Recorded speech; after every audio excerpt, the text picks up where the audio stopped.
hello, hello. I remembered to hit the live button this week, so we're on. If you were here Thursday, you know that apparently I didn't hit the live stream button, the live click on this go live button on StreamYard.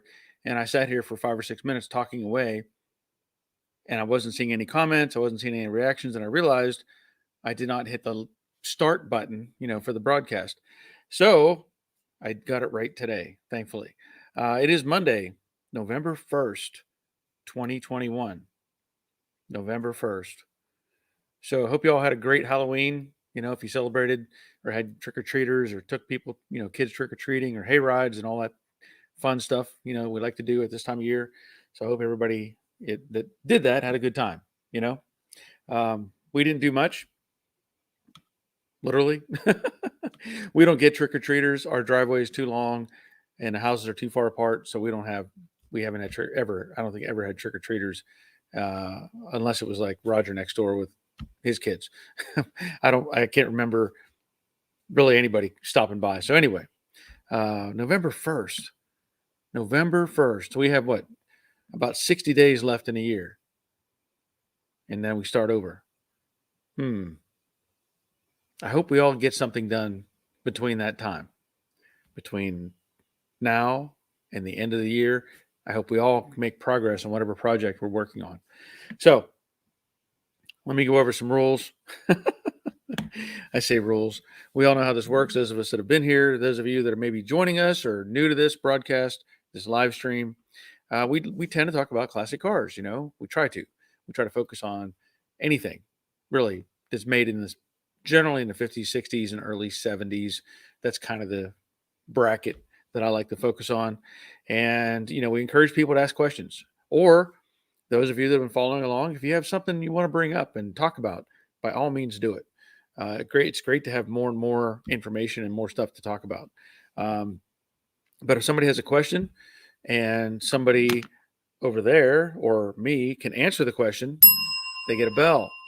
And I give various other bells for random ideas or thoughts or whatever. So I'm glad you're all here. Let's get this. Let's get this started and see who's up first. And that's Terry Keithley. Good evening, Barry. First freeze in West Central Illinois tonight. Give Barry a thumbs up. Yes. And Terry says, don't forget to hit start button. Got it. So first freeze. Wow. It was chilly. Well, not real chilly, but it's been, a little cool. But apparently next week we're supposed to get into the 30s overnight. So it's here. Fall is definitely here. So enjoy these days. It was sunny here today. I had the garage door open for a period of time, moved some stuff around, and enjoyed the sun. So yes, thank you for being here, Terry.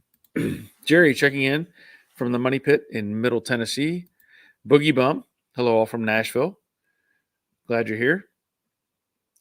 Let's see. Wally checking in from the Great White North. I am glad you're here, Wally, and I hope all is well with you and your project. Roger checking in from next door.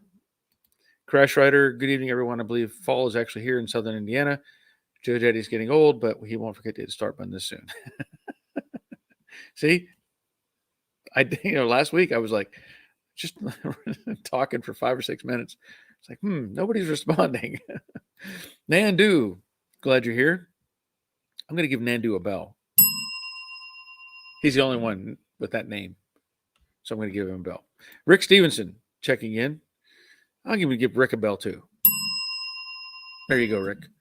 I don't think we have many Ricks show up. Now, Dave, I'm not going to give you a bell tonight. Normally, we had a good rotation of Daves coming through, but I know what you're doing. You're the only Dave here. Dave's not here. Dave is here. Bob Shoemaker, good evening all. Need someone to turn that fall button off so I can get some work done outside. Yeah, well, I wish it was that easy. Troy, good evening, fellow gearheads. Glad you're here, Troy. Robert checking in front of Craftsman. Afternoon all. That big clear floor in the shop behind you looks great. Yes, and it may be temporary, but it does.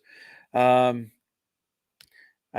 moved my son's Mazda out of the back booth and put Jade in the back booth so that I can have some floor space here. I wasn't able to get let's put it this way. The Mazda, I managed to get the check engine light to stay off long enough to make it pass emissions. And that was 17 miles. I drove it 17 miles and got it to the emission station, and it passed. And as soon as I left, literally not 500 feet away, the light came back on. So I think I'm done fighting with the car. I think I'm just going to put it up for sale. I have a current emission slip though. But anyway, I'm going to put it up for sale, sell it, get it out of my way. Flypoo checking in. Hello. Dustin S. This year has flown. Yeah, it feels kind of that way, doesn't it? You know, and I they talk about when you're young, how, we see it in different perspectives, as parents, and we see our kids doing things, it sort of seems like the year takes a long time to get through, because they have all the events you're doing and going places and ball games and all that sort of thing. But when you're empty nesters, it's more like, what month is this? I don't even know what month it is. Time just kind of speeds on by. Samuel Lisa Smith, Turkey Day is coming soon. Everyone shows up thin. Okay. Don't forget to get your turkeys. They keep talking about we're going to a shortage. And whether that's true or not, I don't know. But it's probably worth it to get your turkey now if it's available. Gene checking in. Hey, all, finally doing some work on my 66 and listening in. I'm glad to hear that. I'll give you a bell for that. Jerry, I got the paint booth built and will test airflow this week. Great. That is good news. Rick, my car should be home within 2 weeks. Just have to turn the garage back into a garage instead of a storage room. Looking forward to it, though. Good news. That's good news. Give you a bell for that, Rick. Mike Campbell. Hey, folks. Hit the thumbs up. Yes. Thank you, Mike. Troy, I'm not used to seeing the garage so open. Well, yeah. Yeah. It's not, it's open, but you're just not used to seeing it without with Jade sitting in here. So, but I did clean it up when they were making that video and stuff. And I still have some things I need to do for them as far as that Yes Welder project. I'm going to finish my demonstration video on the Yes Welder and get that put out soon. I will say that I did get the turn signal indicators put into the hood of Jade, and they worked. I'm very happy with that. So I made a video on that, and that'll be coming out soon. Robert Ellis, hey, Jade, I don't get to watch these as often as I like, but when I do, I thoroughly enjoy them. Cool. That is good to hear, Robert. Thank you for that. And Rick, super sticker. Thank you, Rick. I appreciate that very, very much. Thank you. Shane is checking in. He says, howdy, glad you're here. Greg Beeman, 33, new from Pennsylvania. Glad you're here, Greg. Welcome to the chat. If you're interested in having a conversation or talking about something, by all means, ask away. I will point out, you'll probably see occasionally my internet gets fuzzy. So if I get blurry, just hang in there. Usually it corrects itself and comes back up. But just letting you know ahead of time. Alan Joseph, hey, first time here. Have you noticed many supply chain issues? Well, I think we all have noticed supply chain issues. We've talked about that on several occasions. There's several people have talked about they had orders from CJ Pony or whatever, and it's been months and months and months, but they finally got like the frame rails they were looking for. So yeah, there's definitely still the supply chain issues, and all we can do is sit back and wait, I guess. Just sit back and wait. Dave, guess I'll have to get on with life without a bell. Okay. March Indy checking in. And thumbs up. Thank you. Mike Campbell. Hey, folks, hit the thumbs up. Yes. Thank you, Mike. Alan, wet fall weather here in Michigan. Yeah. Well, I'm hoping, I'm sure it'll get worse. being up in Michigan. Here in Georgia, it gets cold, and we've had snow occasionally. If we get snow here, it usually lasts about a day, and that's it. It's gone. It's gone. John, for battery and trunk, should I put a breaker on the 2? Should a breaker on the 2? Wait a minute. Should I put a breaker on? Are you asking? Should you put a breaker on it? I mean, I guess you can. Some people put in a breaker bar type thing, where you can open a trunk and undo the bar, and it disconnects the battery. The only risk with that is if you have anything else in the trunk, because generally, I think I may be wrong. I think people usually connect it to the positive. And my thought is, if you have it connected to the positive, and I was looking at one of these just yesterday, in fact, the one with the breaker, the bar that slides in and out of the 2-prong setup.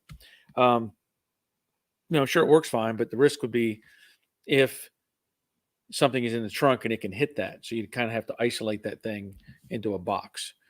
If that's what you're asking, I'm not completely sure. BK Woods, glad you're here. And John says, should I put a breaker on? We'll have to get more on that in just a minute. Shane, Dave has a fever, and the only cure is more Dave Bell. I like it. John, for battery and trunk, does adding 20 pounds of 2-aught welding cable require another 20 pounds of ground wire? Yeah, I would. I mean, I would put the ground wire. Now, let me think about that a minute. Because generally, when you have a ground wire connected from the battery, it goes straight to the block. I guess there's other configurations you could use if you had it to the frame. If you put the ground to the frame and then came off of the ground, upright. I've not done that myself. I think what I've done in the past, I've run 2 wires the whole length.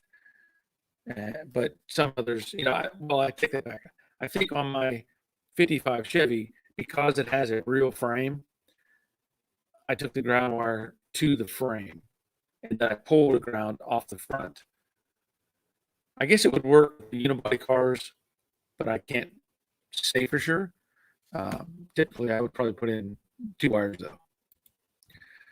Grease Rookie Andrew is checking in, having a good chuckle. Rick, do you have an estimated departure date for the convertible? I'm working on that.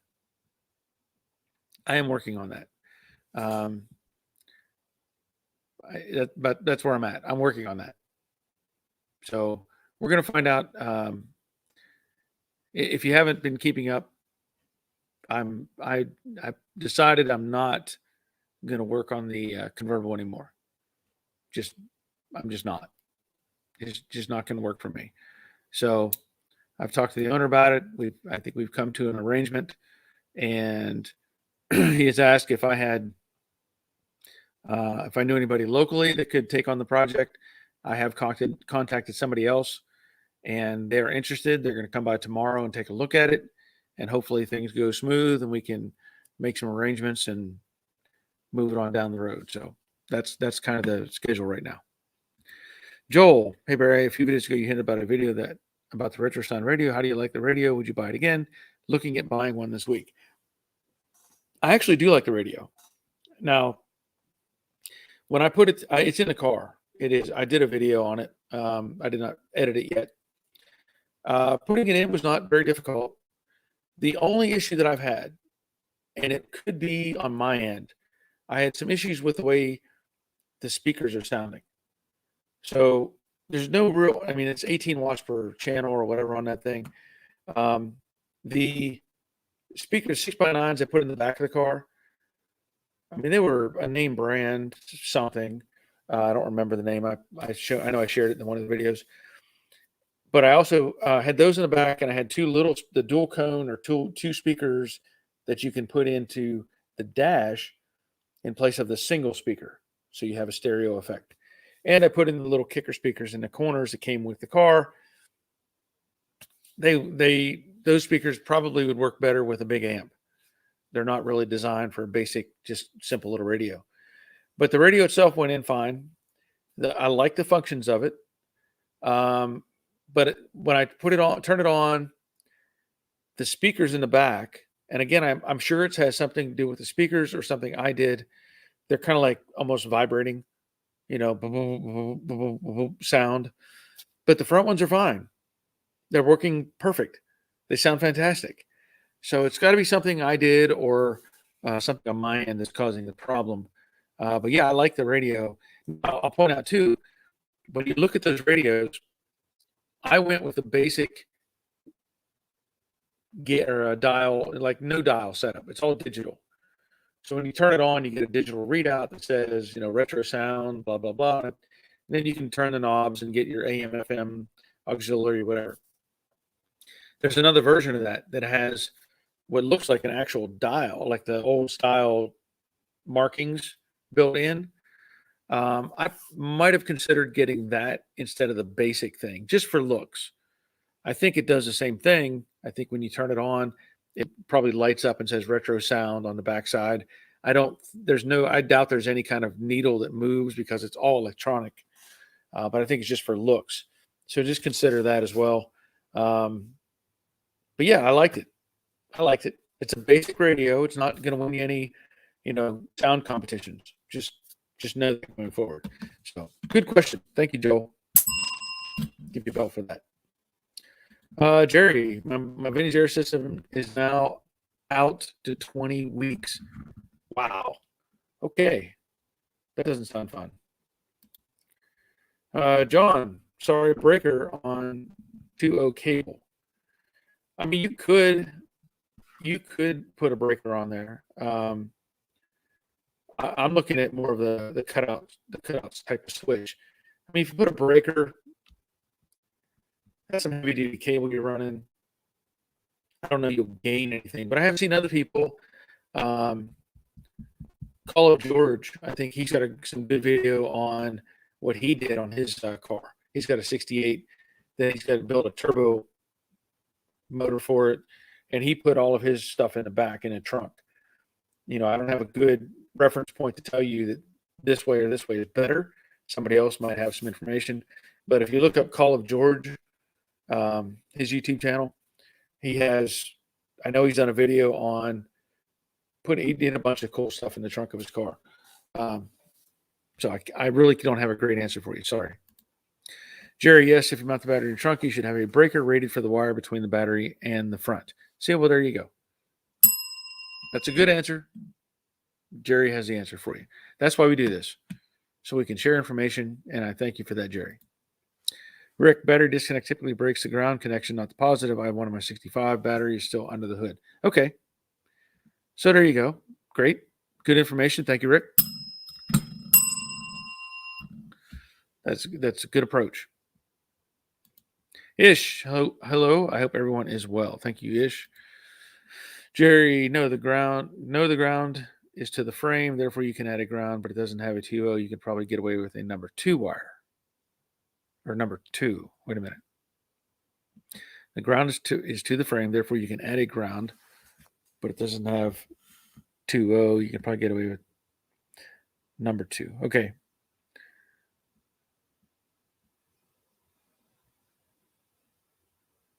I'll just go with what you said, Jerry. You know more about electrical stuff than I do.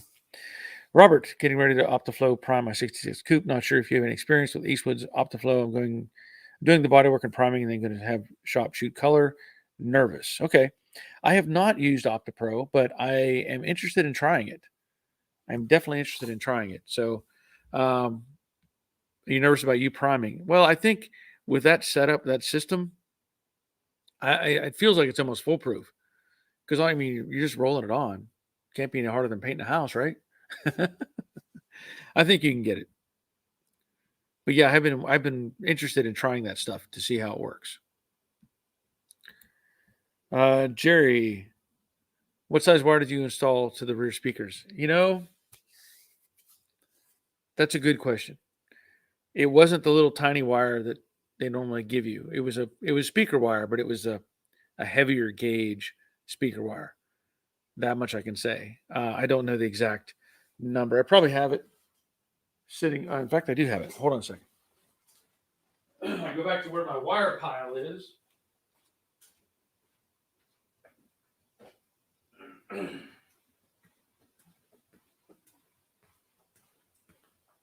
I have the box here. This is a 16 gauge.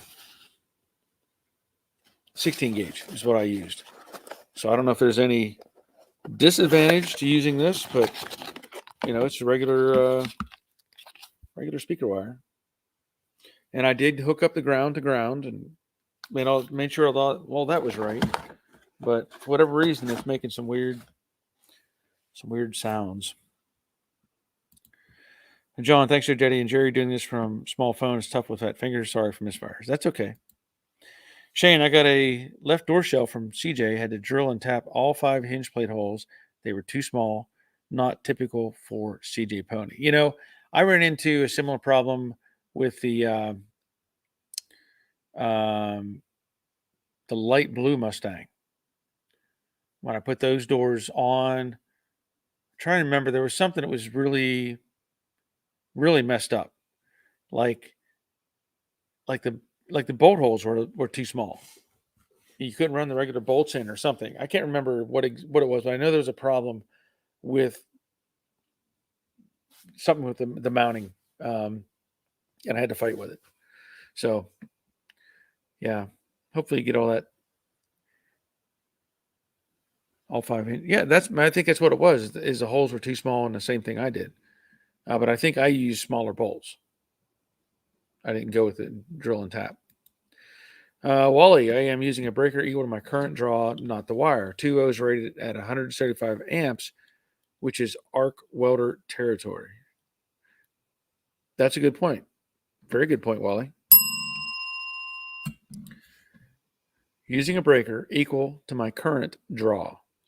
Good answer. Jerry, number 2 gauge for the wire, or wire for the neutral can be much smaller than the positive wire. Okay. I'll take your word for it, but I thank you for that. And 16 gauge should be fine with no amp. Yep. That's what I figured, but it just doesn't sound right. I mean, like I said, it's we can hear it. I don't know. Hard to explain. Rick, about 30 years ago, I bought 300 feet of speaker wire at a computer show of all places. I don't even have any idea what gauge it is. I've only used it about 20 feet off the roll. Yeah. You've got a lifetime supply of speaker wire.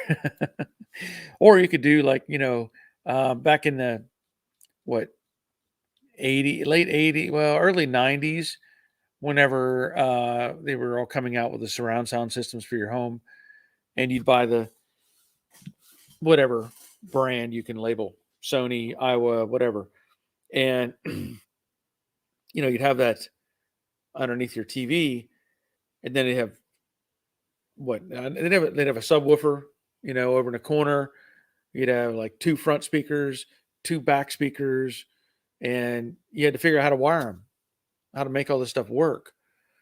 And I remember I was looking at the idea of taking speaker wire and running it into the wall and up the wall and through the top of the cap plates on the studs and feeding it all the way to the other end of the living room. And, I just never did it. But you have plenty of wire to make that happen. Robert, I'll let you know how it goes. Cool. By all means, keep us updated on that. Keep us updated. Because like I said, I'm interested in trying it and seeing how it goes. Jerry, current draw breaker rating is okay. Okay. Good. Crash Snyder, why not try the OptiFlow and do an unbiased results video? Should be quite a bit of viewer interest. That's not a bad idea. However, I'll have to come up with a subject to use that on. That was a weird noise. Heard something weird outside.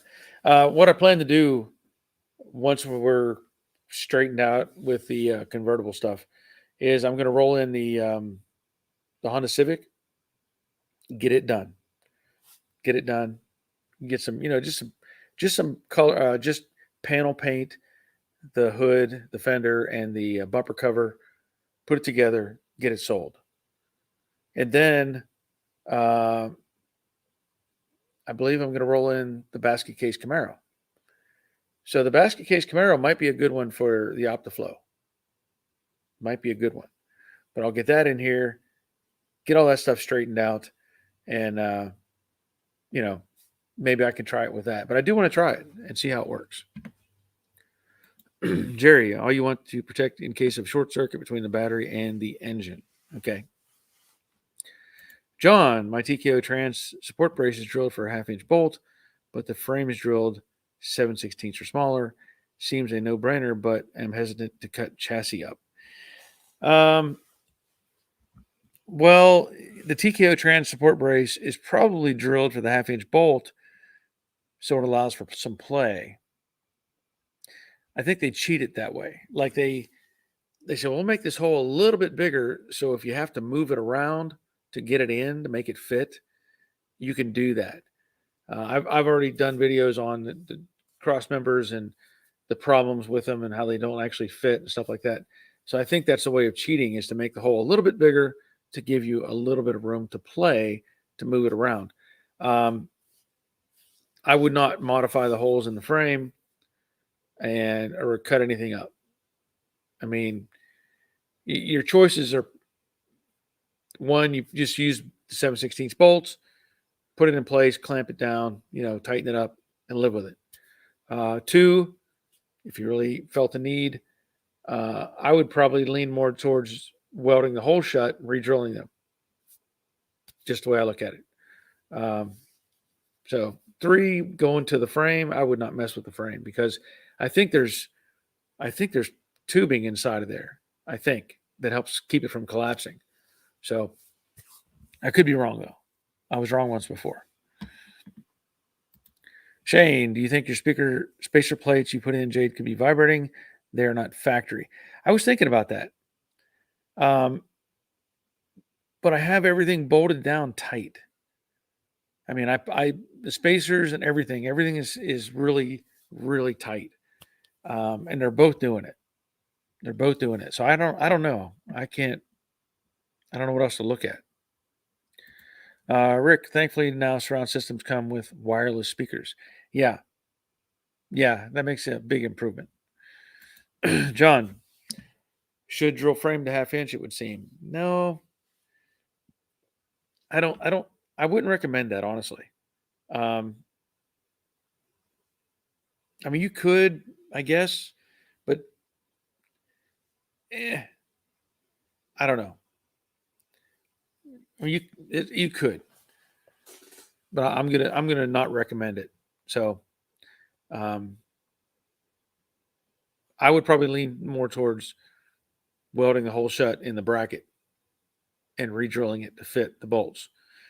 Now, if you're comfortable with the drilling it, then fine. Make sure there's no tube inside of that frame.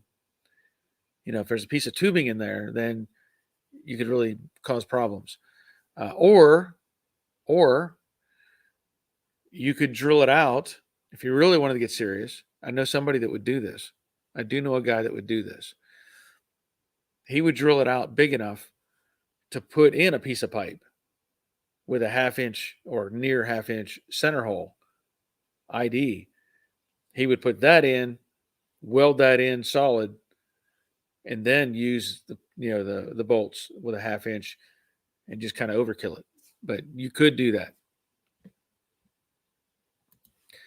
Rick, I'll never use that wire. I also have 1,000 feet of cable TV wire that I'll never use. Yeah, the cable TV wire. It's funny, since you brought that up. My neighbor building a house across the street. He actually lives up the street from me, or from me and Roger, and he's building a new house across the street from Roger. And I was over there helping him do some stuff and talking about things and ideas. And he was saying, yeah, I got to run this and I got to run that. And I'm going to put some pipe in the wall so I can run the cable for the TV and I can run, this. And I'm like, what are you talking about? He says, well, the cable for the TV, I'm going to put a cable outlet in every room in the house. And I said, why? And he said, well, for the TV. Now, granted, this guy he's mid 60s in the age bracket. And so his mind, I understand where he's coming from. He said, we get our TV set up. We want to be able to, watch, in every room. And I said, do you even use cable right now at your home, your old home? And he's like, no, we're connected to the Wi-Fi. I said, so why do you want to run cable here? What's the point? You're creating hours of work for yourself for nothing. You're going to put all these outlets in all these rooms when you can just go to Wi-Fi and not even worry about it. You get a smart TV, click, click, click. Look at that, I'm done. Roku stick or whatever. He was like, I never thought of that. I said, well, good thing I checked in. Otherwise, you might have done a ton of work for absolutely nothing. But that's kind of the way it is. We're talking about wireless speakers and progression of technology and stuff, not really worth it to do the old stuff. Troy, let's hear it for the Camaro. Yeah. Well, like I said, I'm going to get the Honda in and get it done, and then get the Camaro in here. John, thanks. You're welcome. Robert, I put in a surround sound system years ago and used a slightly larger wire for the rear speakers, and it didn't sound right at all. Ended up replacing a smaller wire, and it worked perfectly. Well, now you tell me. Well, I wonder. I don't know.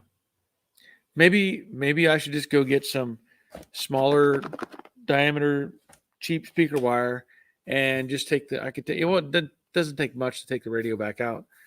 Just take it out and try it. Just run the wires, go out the window, bring them in the trunk and hook them up. Maybe that's what it takes. I don't know. Maybe it doesn't have enough power to drive all the way to the speakers because of the length of the 16 gauge. I don't know. But I know it just doesn't sound near as good as I think it should. Shane, cable TV is now like the 8-track player. Yeah. Yeah.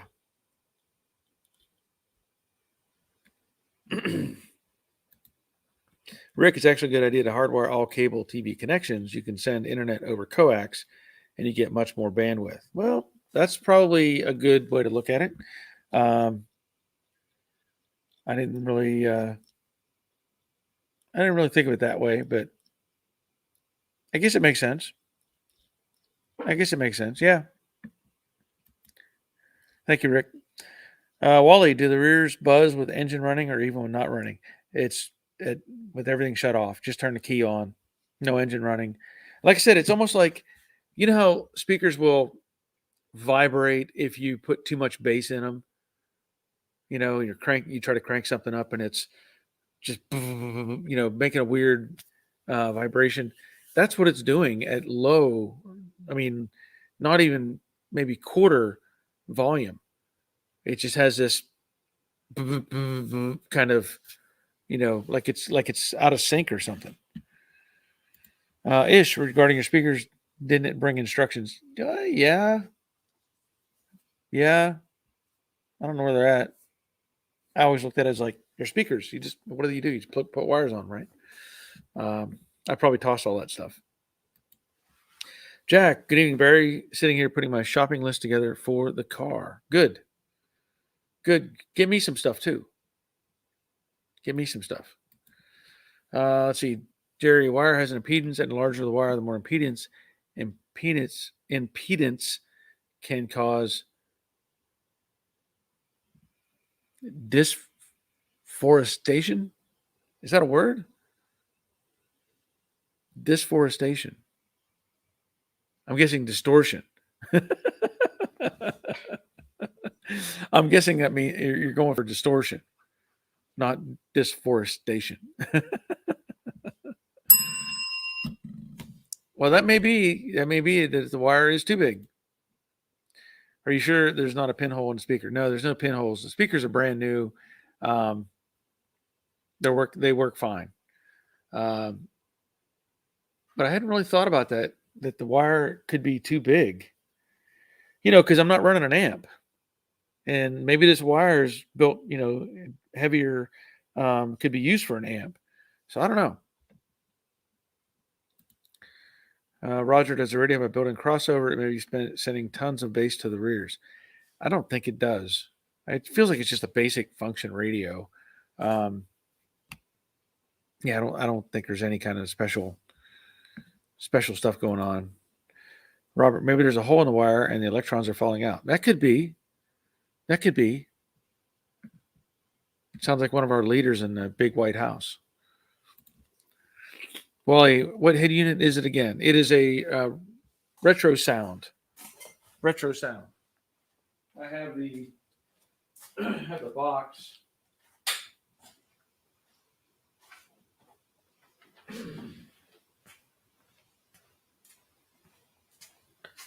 I have the box here. Retro sounds. 18 watts times 4 built-in amp. So, I didn't see, or maybe I didn't look, because generally I look at, you assemble this. I was talking about earlier about the different face for it. This is what I was saying. It has this number face on it that makes it look more like the original. But I'm pretty sure that it just lights up on the back or internally.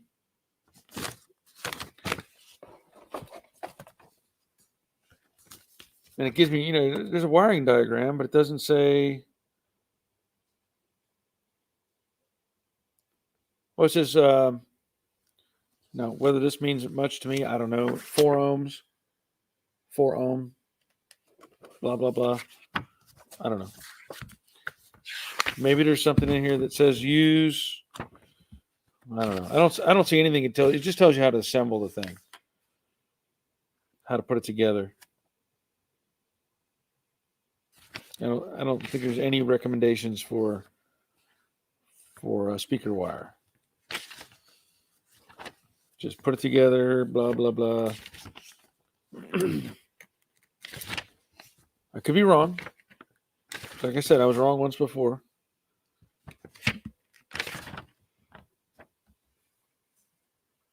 Yeah. No wire size recommendations. So, Jerry, actually, larger wire has less impedance and the smaller wire will match the output of the radio. Well, I'll have to look into it. Clark, use the right wire. Smokey the Bear says, good call, Clark. You ready for some Thanksgiving turkey? Robert, you didn't actually hook the speakers up to a subwoofer connection. No, there is no. This is a very simple setup. I mean, there's two wires that plug into the back. There's front and rear speakers left and right, and that's it. There's no other options. You have a speaker wire harness and a power harness, and that's it. So, nope, not that. Big Kingfish, radio distortion usually caused by solid core plug wires. Oh, yeah, this isn't from the engine running. This isn't at all with the engine running. This is just turning it on. It's making a bunch of noise. Do you think that maybe the radio is faulty? No. Everything's working up. Everything works. Speakers up front sound great. They sound great. It's just that the rear speakers are not doing a thing. But yeah, Big Kingfish, you're right. Solid core plug wires instead of old suppression plug wires. Spark plugs should also be resistor plugs too. Yeah, that's beneficial. That is good. That's good information. Jerry, what's the ohm rating of the radio and what is the ohm rating of the speakers? That's a good question.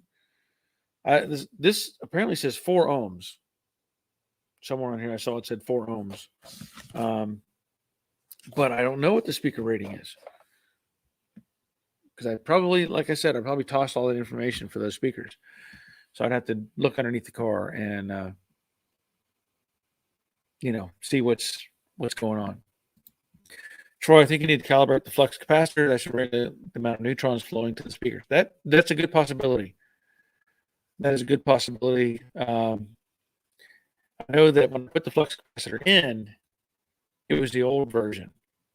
Not the new one with they can do the other stuff. So I may have to re-look at that. Thank you, Troy. John just checked up. Yep, there's a tube inside of the frame. Yeah, that's what I thought. 7/16 it is. Okay. Bob, maybe the edge of the speaker where the flex material is touching, especially inside edge. I don't think so, because I know when I put everything together, I really made sure it was not making any contact. That's why I got the spacers. I put the spacers in to push them away from the package shelf. Shane, heck with the radio, the exhaust makes great music. Good point. Brian, hey guys, just got here. I think if you had more banana peels to your Mr. Fusion, you should pick up 88 on the FM dial. That is what I was going for, because the old flux capacitors, that's first generation. We got to go with Mr. Fusion now. Sherry, switch the front speakers for the back speakers and see if they work okay. That's a good way to check to make sure that everything's functioning. Big King, some speakers are 4 ohms, some are 8 ohms. That is a good observation. I'll have to check that as well. John, any metal junk in around speaker coils should make some chatter now. These are brand new. Everything's new. There's nothing in there. Richard, how are the back speakers wired in? Where do you have them spliced in at? Most radios are only built to handle 4 speakers, 2 fronts, and 2 rears. The rear speakers are on their own set of wires. I will say that. What I've done, like the front speakers, I have that little, like I said, the little dual speaker up in the dash, and I have the little speakers, infinity speakers in the kick panels. Those are sharing the same wire. Okay. But those sound great. Those sound fine. The rear speakers don't. I've even gone and isolated. I disconnected one of the rear speakers completely and left it run just, on the left side, let's say. I did the fader to the rear, balance to the left, and just let that speaker handle it. And it was still doing the weird stuff. So, Gene, speakers could be out of phase. Check to see if they are traveling down during use and not up. I don't know how you do that. I mean, I don't know how you fix that if it's out of phase. Never heard that, that expression for speakers, but I guess I can take a look at that. Big King, try wiring a different set of rear speakers temporarily and see what happens. That's probably the easiest thing to do, right? That's probably the easiest thing. I've got some speakers here in the garage that just random stuff.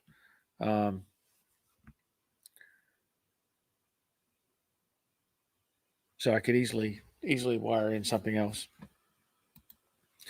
Roger, speaker sharing the wire cut the resistance in half, 8 ohms to 4 ohms. Okay. Well, like I said, the front speakers, they're fine. I mean, it's the dual speaker and the kickers in the panels.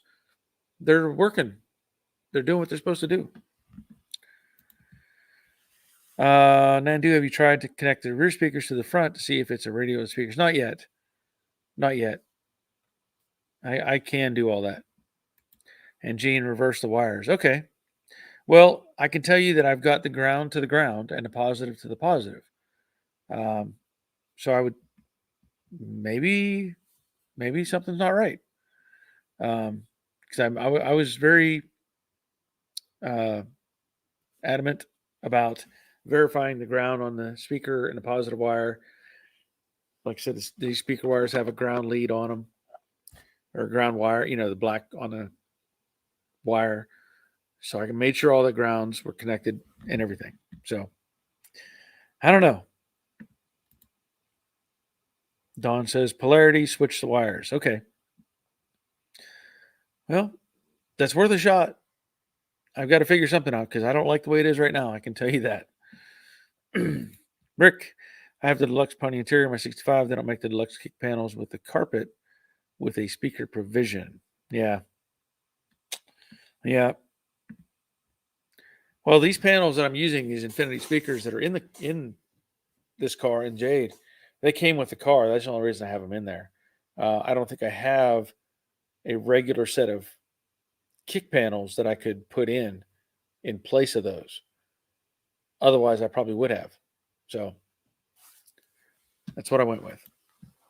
Dawn is also checking in from Soggy, Portland, 41 degrees. Ooh, that's, yeah, you can keep it, Dawn. I don't want that.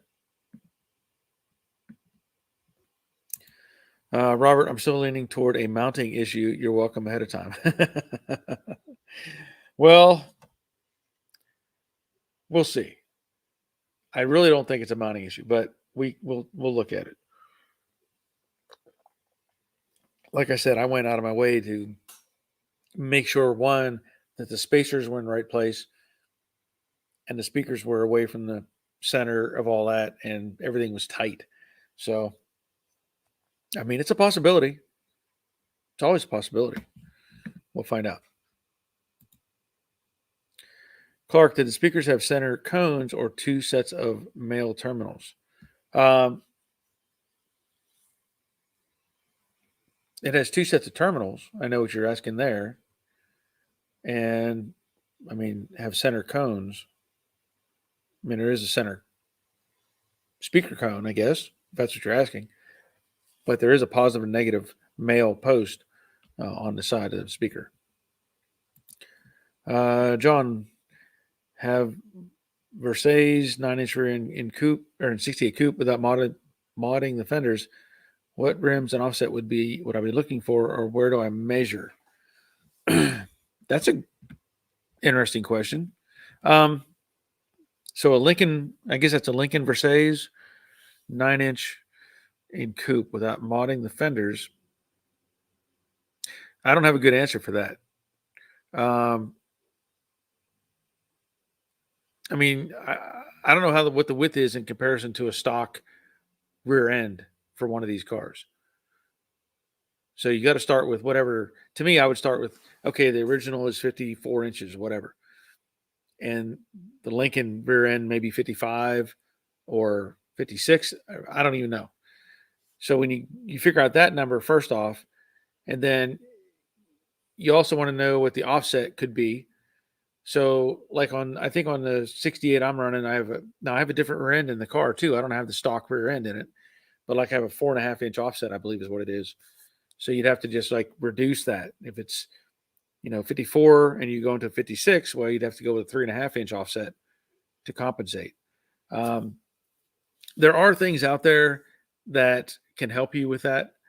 I did a video on a product called WheelFit, which bolts to your rear axle, and then you can rotate it around and see what fits. Now you have to have a tire though. That's the difficulty. You need to have a tire to go with it and to see what'll fit. But other than that, I would try to figure out what the first, the original dimension was, and what your dimension is from there, and how much of a difference there is. What brand rear speakers did you use? I don't remember. I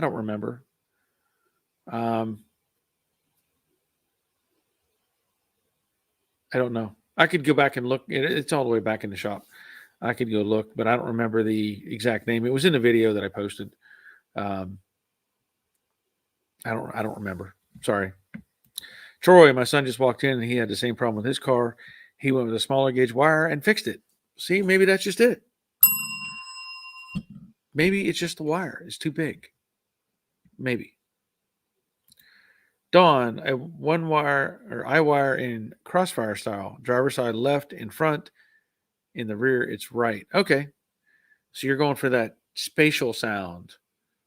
Get it from all different directions, right? Big King. Speakers is kind of basic stuff. Yeah, I am with you. I mean, I put in stereos before. Nothing spectacular. I usually put something together. I just want it to have some sound. I don't really care if it's going to rattle the car and blow out the windows.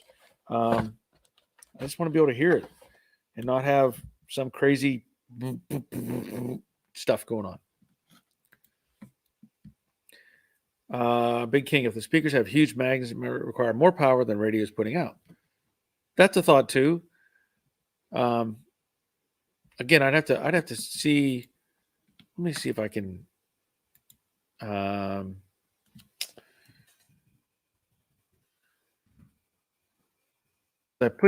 did. Okay.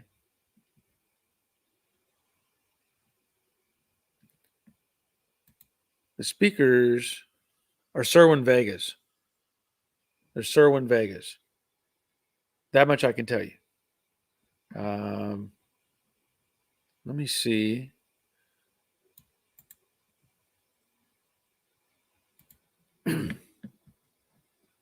Let me see what I have here because I have the information in front of me now.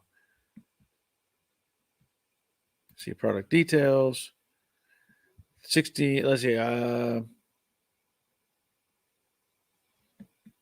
don't know what the ohm rating is. I'm in the wrong. I'm sorry. I picked the wrong one. Hold on a second.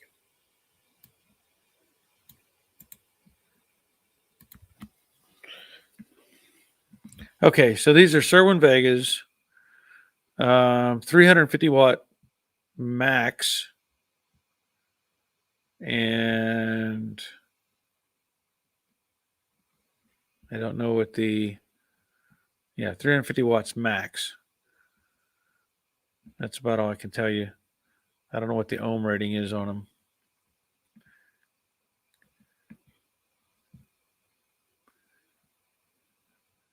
The model number is XED693. That much I can tell you.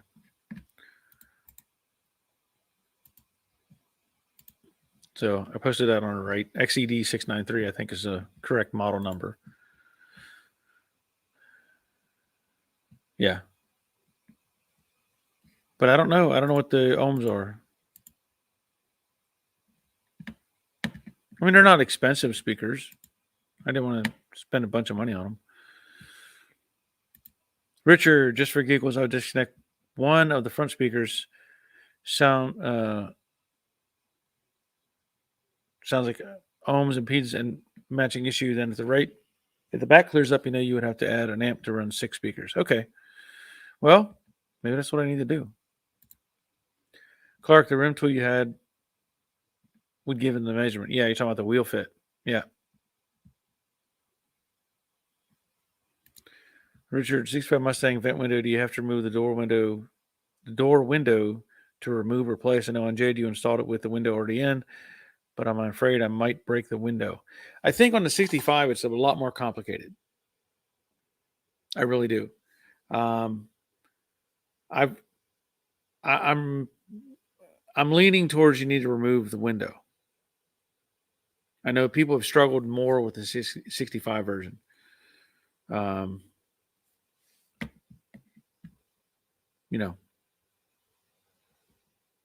anybody else can probably give you some more information on that because that have completed that process. Doyle, Troy is right. The larger gauge wire causes issue with ohm impedance. It will drop with heavier gauges. Okay. Big King 350 watt max sounds like it needs an amp to power. Well, maybe, I don't know. Yes, you could call the radio's customer support to help figure it out. I could do that. It's not a bad idea. But I have all of you, getting some good information going here. Shane, you didn't buy these speakers from your internet provider. It's fuzzy at times. No. No, these came from Amazon. And like I said, I wasn't going for some high dollar, crazy price speakers. And maybe I chose poorly. I don't know. But I've got to figure it out so that, if the wife and I go to the drive-in, we can have the radio on and listen to the drive-in movie, right? Don't they play it on a radio station now, a certain station? So, like, where we're going to go to the drive-in, right? Well, anyway, I mean, this is good information. This actually gives me some ideas of what I could do and try out and see what works. I probably can, like I said, I've got speakers in the shop here that are smaller, and I should be able to just connect those to the wires and see what happens. Ish drive-in, what's that? Yeah. Well, believe it or not, near where my wife grew up, there's still a drive-in movie that works. They still do it up in Pennsylvania. And I've heard there's others around. I haven't been to any, but Big King substitute speakers first for some with smaller magnets, and C. Probably not a bad idea.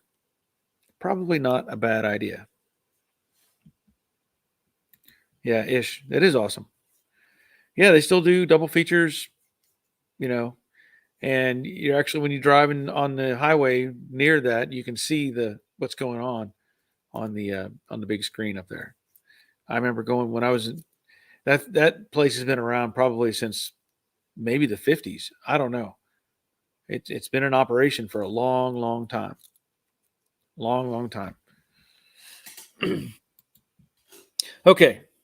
I think we've beaten the speaker horse pretty much to death. I think. So anyway, like I was saying, I'm gonna be rolling some different stuff in here and trying to get some videos going. I do have a video on the putting in the turn signal indicators in the hood, so that'll be coming. The one on the radio will be coming. I'm going to do another one in on this Yes Welder, showing it in operation as well. And I think I've got some other little things on the side that I'm trying to get done. But there was something I was going to point out. I hope to do a more thorough, the 68 Camaro we've talked about, that I have all the pieces and parts, and I've mentioned that, and I showed a video on that. But I want to do a more thorough walk around on that car, maybe to kind of reboot the Camaro series. I don't know if I'll keep the old video that I created initially or not. And what I again, what I want to do is get that car together and make it solid again, straight, rust free, and then put it up for sale and get it moving down the road. I did have somebody contact me about the two engines that I mentioned, the two big block engines for the Chevys.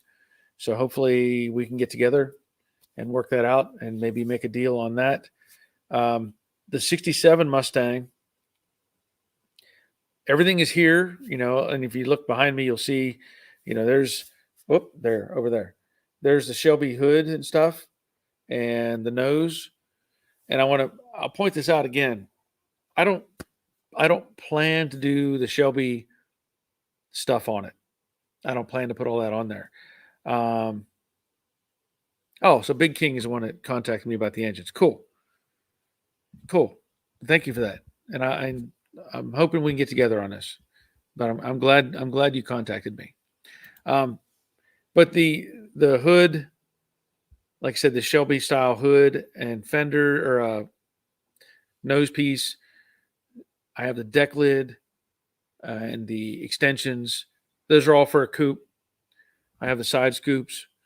I don't plan to use those. I had somebody already contact me when I brought up the 67 and what I was going to do to it. I've already received an email about potentially buying that car from me. But I plan to put it back together as much as I can with the sheet metal that, is supposed to be on the car. Now, being that I'm going to a fastback, the deck lid I can't use it anyway. So I will use the stock style fastback deck lid and extensions and all that. Currently the car has the California or Shelby California special style taillights that they were put in. All that's coming back out. Somebody has welded on the rear valance. All that stuff's going to come off the car, get it straight and right, and put it back together. So hopefully I can get all the pieces and stuff, because as we know, there's a supply chain issue as we talked about earlier, and I need to contact the gentleman that I've messaged before, who is in Pennsylvania, who has a bunch. He did have parts, so I may have to contact him again and see what's going on with that. Let's see. John, check dimensions: 77 to 80 Lincoln Versailles, 9-inch, housing width 52.25 inch, so it's narrower. Okay. Well, so I don't know. I don't know what the stock width is on a 68. I don't know what the stock width is. So again, you'd have to start from there and just consider the offset even more. Big King, I think one drive-in left in Illinois, in McHenry, Illinois. That's interesting. Yeah, I know there's several across the country still, and the one that was up by us is still working. Robert, we have a drive-in that's about 5 years old in Fort Worth. Haven't been there though. How do you get the sound on newer cars since they will shut off after a few minutes? Bring an old boombox. I guess you could do that.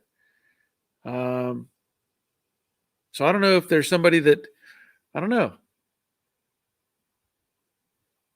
Because if you put the key on accessory, it should it should stay on. But I don't know for sure. You could bring an old boombox. Doyle, you can make a classic car radio install speaker, fails video, and troubleshooting. That's not a bad idea. Not a bad idea. Good idea. I don't know if I'll get to it or not, but we'll see. Phil, hello all. Glad you're here, Phil. Big King, you're a busy guy, Barry. Yeah, I tend to stay busy. I try to keep things moving. And as I've said multiple times, my focus from moving forward at this point is going to be primarily sheet metal. Reskinning a car, floor pans, firewall, core support, whatever. That's the stuff that I need to be doing, from this day forward. I can do some, like the Honda. I'll fix all that, and then I'll panel paint the hood and the fender and the bumper cover and be done with it. But everything else, I'm going to focus on just doing primarily sheet metal. Just doing sheet metal. Troy, the ohms for your speaker is 4. Well, then that matches what the radio said.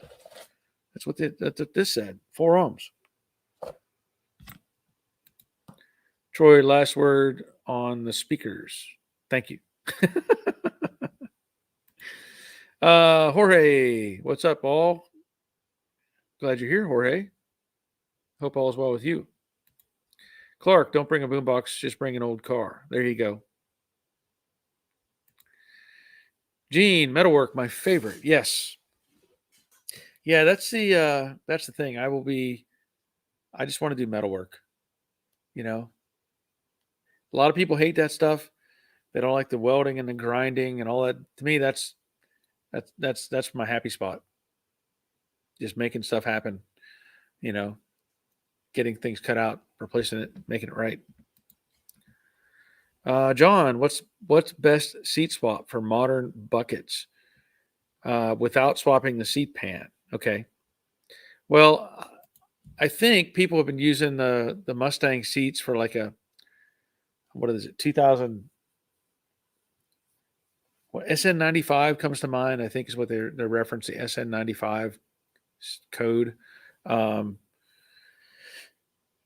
maybe the I know that they have to like modify the tracks though to make them work, but I have not done any of that myself. So if anybody's done a seat swap for the old cars, putting in modern seats, let John know. Robert, key cars don't have those anymore. It's just push the button to get in and accessory mode. Then it will shut off after a bit to keep the battery from dying. Hey, didn't drive in.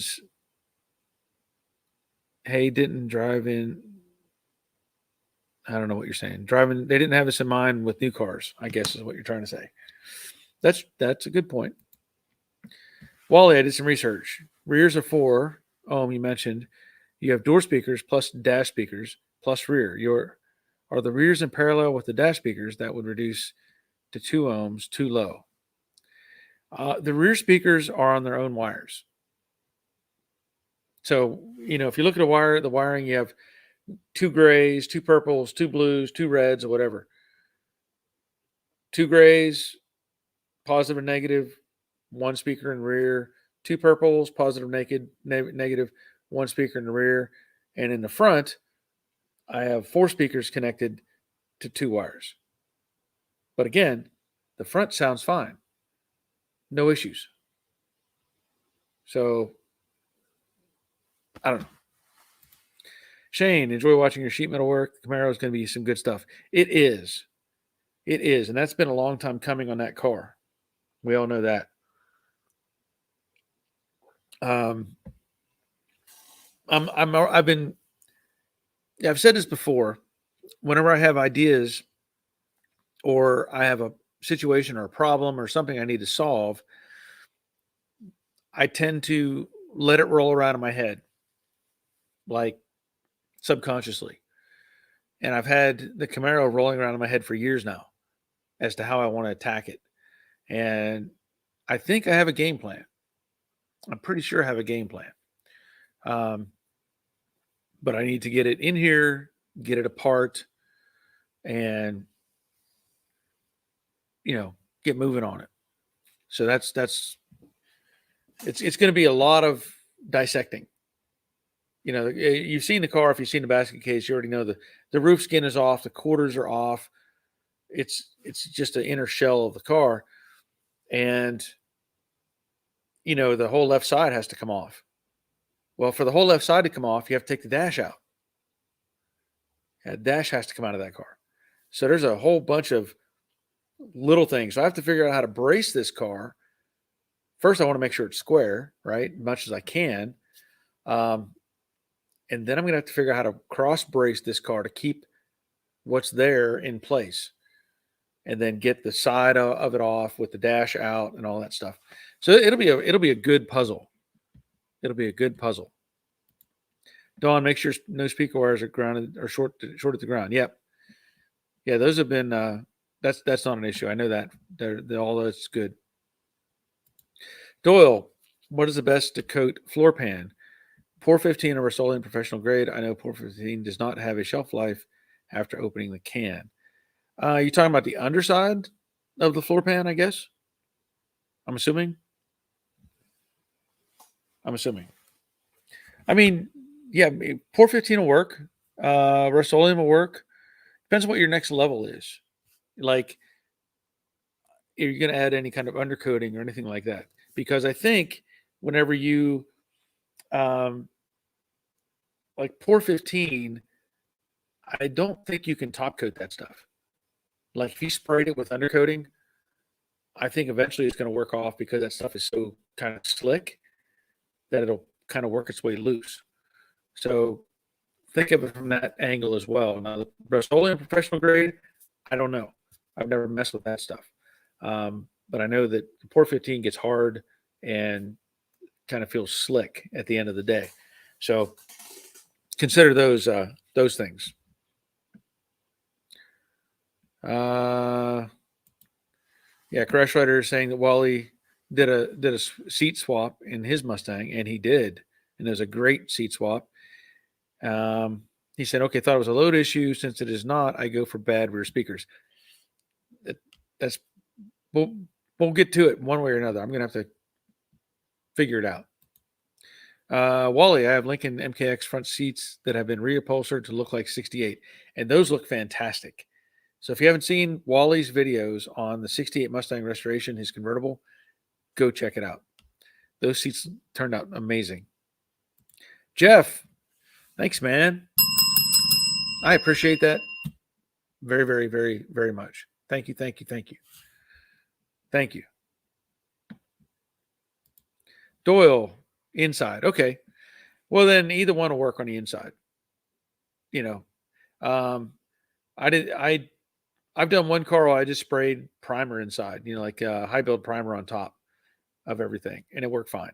You have to also consider, you can use Por-15 again, and what are you going to put on top of it? Like I put Kilmat in Jade, and that did fantastic. So I would think I would be pretty confident in saying that the Kilmat will stick to the Por-15, because even though it's slick, it's not like it's a spray on coating. It's more, contact. So I think either one will work fine, honestly. Rick, sounds like radio puts out 8 ohms. Splitting the front gives you 4 to each speaker. We're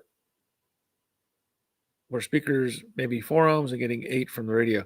Well, the radio, it says it's said right here in the I think it said in the instruction sheet that it's 4 ohms.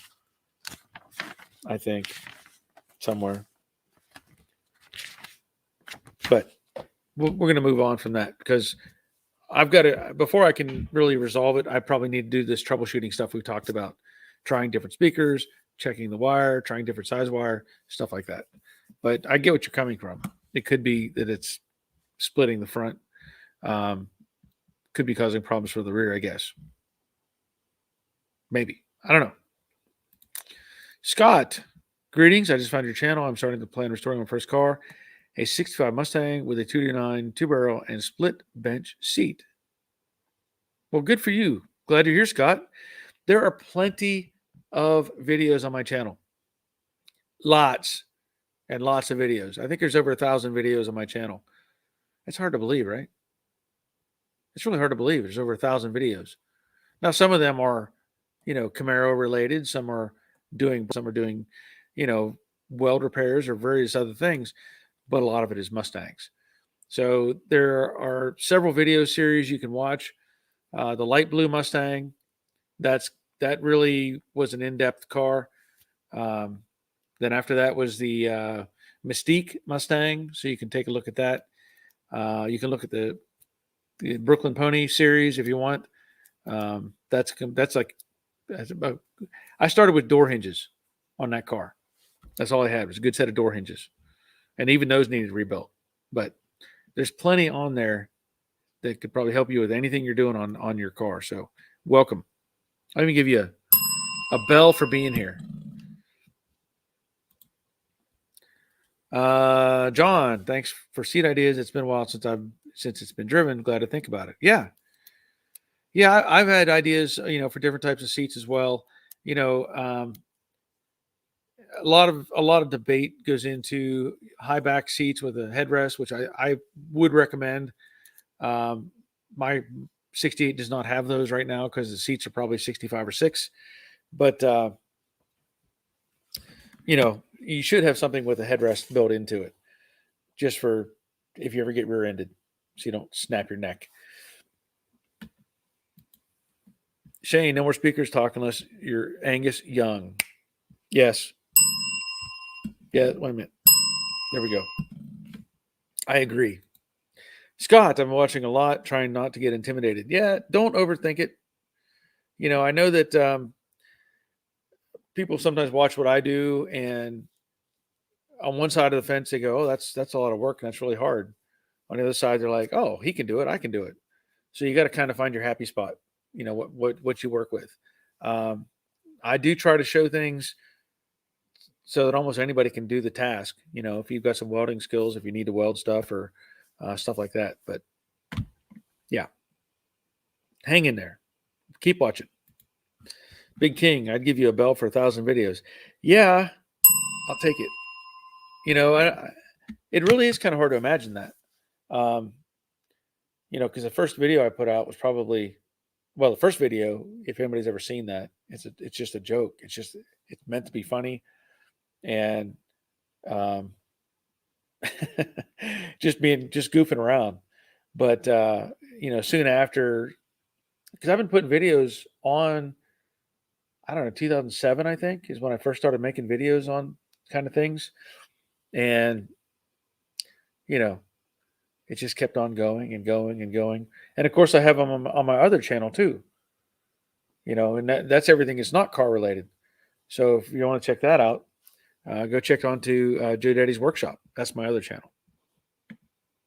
Nick, I'm glad you're here, Nick. Hope all is well with you. Hope so. Rick, Scott, you stumbled onto the perfect place to be when starting your first restoration. Good luck with it. Yes, thank you, Rick. Wally, Scott, I was there 20 months ago. For everything, there's a first time. Slow and steady wins the race. Good point, Wally. Yeah, Wally, if you look at my channel, that's great. There's other channels out there that can help you as well. You can check out Wally's channel, 68 Mustang Restoration. You can check out the Infernal Craftsman, Robert.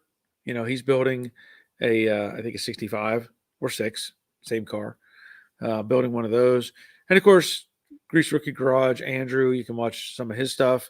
And Don, you got to check out Don's Manufactory. If you're really looking for some custom cool stuff that you could do to your car, Don's Manufactory is a place to go for that. So if I missed anybody, I don't know who else is in here, but check them out, and you might find some good information to help you with your process. But like I said, I was making my videos initially as kind of a way to get people to our body shop. That was the goal, was show people what we can do through videos. And if people get interested, great. If not, well, then we just keep going. And that's, the earlier stuff, I did videos on the 70 Sport Roof. I had a bunch of videos or several videos on that car. There's some on a 65 Galaxie 500 convertible that we did. There is some on a 68 Mustang Coupe that I did work on that, AC stuff, 55 Chevy truck, a bunch of stuff. And, as I progressed forward and eventually, left the body shop, then I started pushing out videos from here in this shop, home shop. So yeah, it's hard to believe, over 1,000 videos. And then I wonder sometimes, should I leave those videos up, or should I just pull them and put them away and release them later?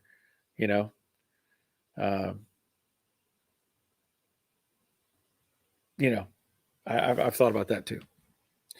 Richard, do you have any photos of the finished Ford Galaxie that you had to make custom replacement sheet metal for?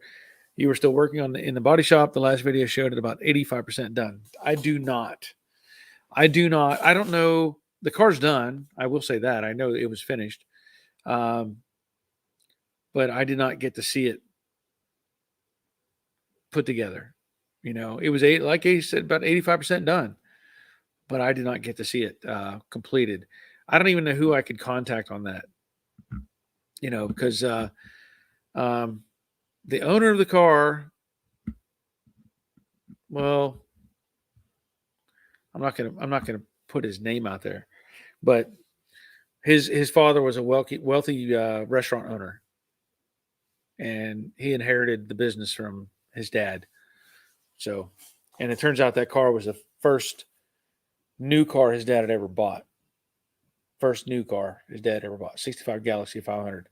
And that thing was, it was looking really sharp. It was looking really sharp. But unfortunately, some people cause problems, and you got to change directions. And that's what I did. That's why I left the shop. Anyway. Okay. I really don't have much else we can talk about. I don't have anything new in the shop here. I don't have, haven't started on 67, obviously, and not going to until I have all the sheet metal and stuff like that. And, other than that, things are progressing. So, Nick, I'm doing okay. Just working on the car and listening. Good. I'm glad you're here, Nick. So, I will point this out. Like I said earlier, if somebody is looking for one of these Shelby kits, fiberglass hood, the front nose, deck lid, extensions, side scoops, contact me. Or if somebody's looking for one, or would like to have a set, because I don't plan on using them. At least at this point, I don't plan on using them, and it's not something I really want to store. It's just not really helping me out to keep this stuff sitting around. So I'll have to consider, doing something with that later on. But that's where I'm at right now. That's where I'm at. Nick says, if it wasn't the long hood, I would have scooped it up. Yeah. Well, I'd probably do it as a kit anyway. I would probably want to sell everything together, because what's the point of having the nose if you don't have the hood, or vice versa? So that's kind of where it needs to all just kind of migrate to somebody else. And I'll tell you this, that kit, or at least what I found, is not cheap. If you try to buy that Shelby kit for the coupe, when I saw it, I think it was like $3,500. I think that's what the going rate is on that stuff. Now, obviously, I'm not going to try to sell it for that, but that's where we're at on this thing. What else? I think that's about it. I think we're probably going to end up calling it a night, unless somebody else. We're done beating up the radio thing. We're done with that. And we've answered some questions about other things, batteries and seats and different stuff. So it's been a good conversation night. But I think we're gonna put an end to it. I want to go in the house and get some chips and watch some TV. I know you're all sitting there watching, probably eating chips and watching me, right? So now we're gonna do it the other way. I'm gonna call it a night. But anyway, unless somebody else has anything, I don't see any other comments, so I'm gonna call it. But I want to thank you for being here. I plan to be back on Thursday. We'll do it again, 3:00. Maybe there will be a Honda sitting in here. I don't know. I'm going to try something, get some stuff done. But yeah, Roger was eating pretzels. Thanks for the chats. Yeah, you're welcome.